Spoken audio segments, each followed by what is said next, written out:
तमाम सुनने वालों को फिरोज खान की तरफ से आदाब, सत श्री अकाल, नमस्कार, प्रणाम। और यदि महाभारत की भाषा में कहूं, जो तो महाभारत से मेरी शनाख्त हुई है, तो मेरे तमाम सुनने वाले पांडव भाइयों बहनों, आप सबको इस कुंती को तर्जुन का प्रणाम। शफीक भाई, आपने एक सेंटेंस में इतना बड़ा प्रश्न डाल दिया है कि रफी साहब के बारे में कुछ मैं बताऊं। मैं क्या बताऊंगा रफी साहब के बारे में? मैं तो एक खाकसार हूं। मैं तो बस उनका फैन नहीं हूं। मैं रफी साहब का फैन नहीं हूं। मैं रफी साहब का फैनाटिक हूं। मैं रफी साहब के शादाइयों में से हूं। और रफी साहब की आवाज से सुबह होती है और रफी साहब की आवाज से रात ढलती है। क्या बात। यदि आपने गौर किया होगा तो उन्होंने कोई भी, चाहे वो राग मालखौस हो, शिव रंजनी हो, भैरवी हो, न जाने कितने राग हैं, भूप हो, उन्होंने हर राग में गाया और इस तरह से गाया, इस मंच के गाया कि ऐसा लगता है कि शायद अल्लाह सुब्हानहू व तआला ने इन्हीं के गले से, इन्हीं के कंठ से ये राग को उत्पन्न किया है। और ये मेरी खुशकिस्मती है, अल्लाह का रहम है और रफी साहब का बहुत बड़ा करम है कि मैं वर्ल्ड में आशा भोसले, उषा मंगेशकर, उदित नारायण, अलका याग्निक, सुदेश भोसले, साधना संगम जी, इन सब के साथ मैं शोज करता हूं। लेकिन रफी साहब के गाने गाने की कोशिश करता हूं। कोई ये नहीं कह सकता है कि मैं उनको गाता हूं। ना ना ना ना। इस दुनिया में, इस ब्रह्मांड में, जब तक के हमारे ये ब्रह्मांड का एक भी जीवित यहां जिंदा रहेगा, मैं दावे से कहता हूं कि रफी साहब नहीं आ सकते। वो आवाज नहीं आ सकती। वो आवाज एक अल्लाह की देन थी, अल्लाह का नूर था, एक ईश्वर का नूर था। और यकीन मानिए कि अगर मुझे इजाजत दी जाए तो मैं बड़े फख्र से और बड़े दावे से कहूंगा कि रफी साहब, आप तो मौसीकी के पैगंबर थे। आपको अल्लाह ने बनाया इसीलिए था कि आप इस क्षेत्र में, इस जॉनर में आप सबसे ज्यादा मकबूल और सबसे उज्जवल रहे हैं। कोई आज तक के आपको बीट करने वाला ना आया था, ना आया है, और मैं दावे से कहता हूं ना आएगा। हाँ, हम सब जो गाते हैं, अपना घर भी चलाते हैं, तो मुझे ये बोलने में बिल्कुल शर्म नहीं आती है कि हम उनकी झूठन गाते हैं। उनकी जो छूटन है वो गा गा के अपना घर चलाते हैं, अपना सरमाया बनाते हैं। और मैं बड़े फख्र से कहता हूं कि yes, I do the same. मैं जिन जिन लोगों के साथ जाता हूं, मैं कोशिश करता हूं कि रफी साहब के गाए हुए गाने गाऊं और उनके फैंस, उनके शादाई, ये मेरी खुशकिस्मती है कि मैं वर्ल्ड घूमता हूं। यकीन मानिए सर, मैंने एक जगह ऐसा नहीं देखा हूं जहां रफी साहब के गानों की वाह नहीं हुई है, वाह वाह नहीं हुई है, वाह वाह वाह नहीं हुई है। ये रफी साहब है। और लोगों को चीखते हुए देखा हूं मैंने सर। मैं तो उनके धूल बराबर भी नहीं हूं, लेकिन कभी कभार एक आधी हरकत या एक आधा लहजा अगर आ जाता है, क्योंकि हर जगह पे रफी साहब ही रहते हैं, मैं तो कोई गवैया नहीं हूं सर। यकीन मानिए सर, पब्लिक पागल हो जाती है। और मुझे बड़ा गर्व है, बड़ा फख्र है कि जिसका मैं शादाई हूं, वो आज वर्ल्ड में अपना एक मकाम, अपना एक हस्ती, अपनी एक हस्ती रखता है। बस ये है मेरे लिए रफी साहब, इससे बढ़कर और कुछ नहीं है। फिरोज भाई, एक सवाल मैं आपसे ये पूछना चाहूंगा कि रफी साहब के गीतों की चाहत आपके दिल में कब और कैसे आई? जैसे इंसान को अपनी सांस लेने का एहसास या आभास नहीं होता। शायद स्कूल के दिन थे और मुझे एक संगीत का शौक हुआ था, गाने गाने का शौक था। तो जो मेरे दिल में, मेरे जिस्म में, मेरी रूह में पेवस हुए थे, वो थे रफी साहब।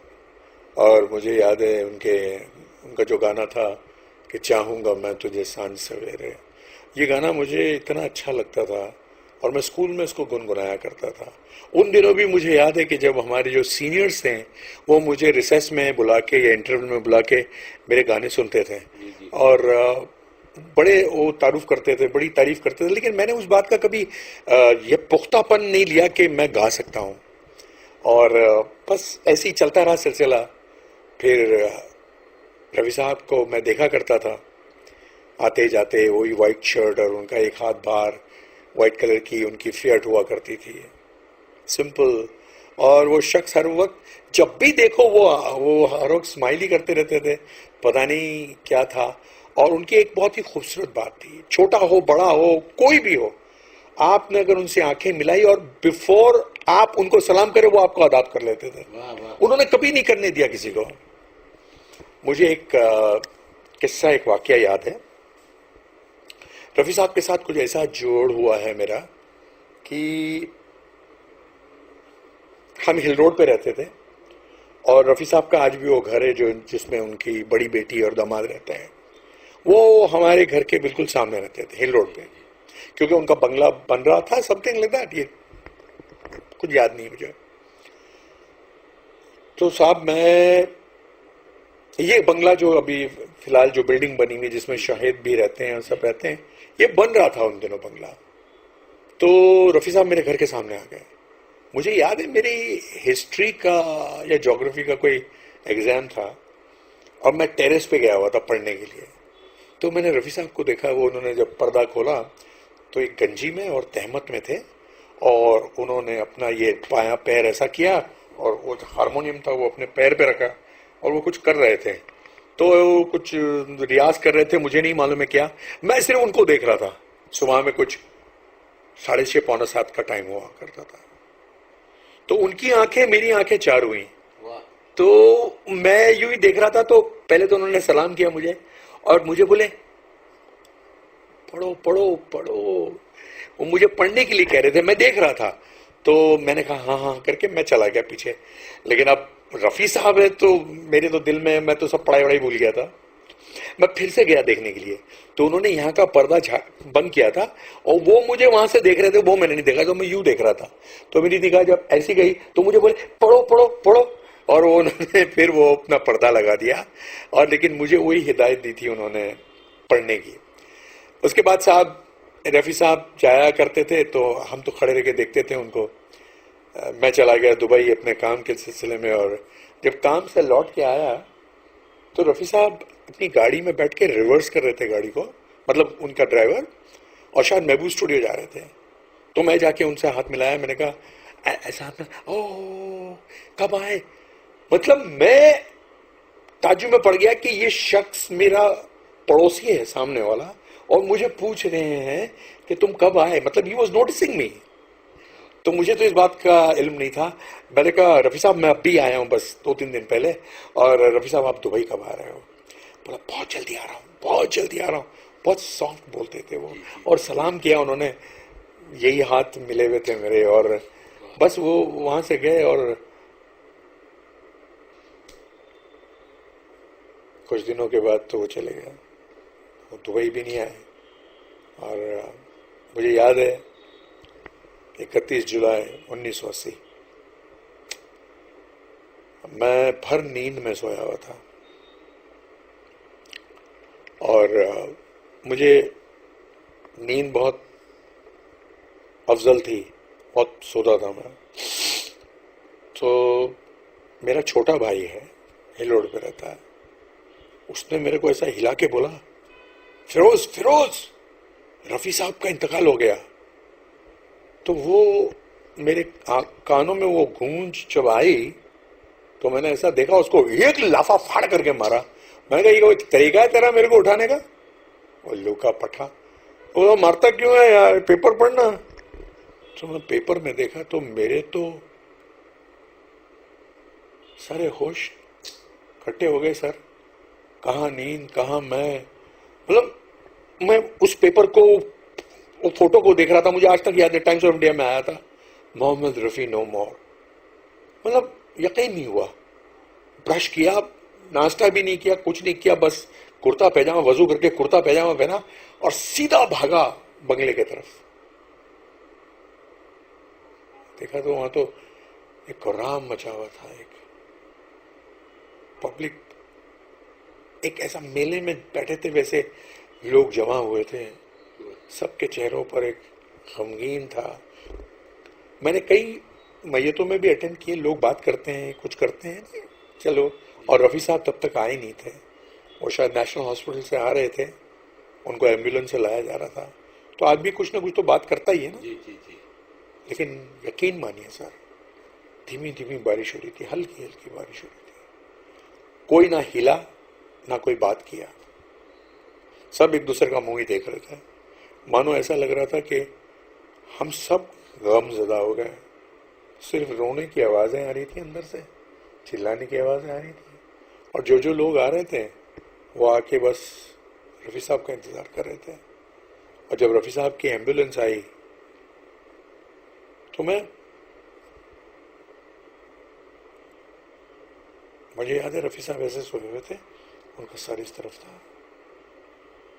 तो जब रिवर्स ले रहे थे तो मैं लेफ्ट पर ही था, और रफ़ी साहब को यूँ देखा, और मैंने रफ़ी साहब ने ऊपर से दुआ किया कि अल्लाह मियाँ तू मौजज़े करता है। अब मैं उस टाइम पे छोटा था, मैंने कहा तुम मौजज़े करता है, मैंने सुना हो, मेरी आती हयाती दे देना इनको जिंदा कर दे वापस। यकीन मानिए सर, ये मैं दिल से कह रहा हूँ।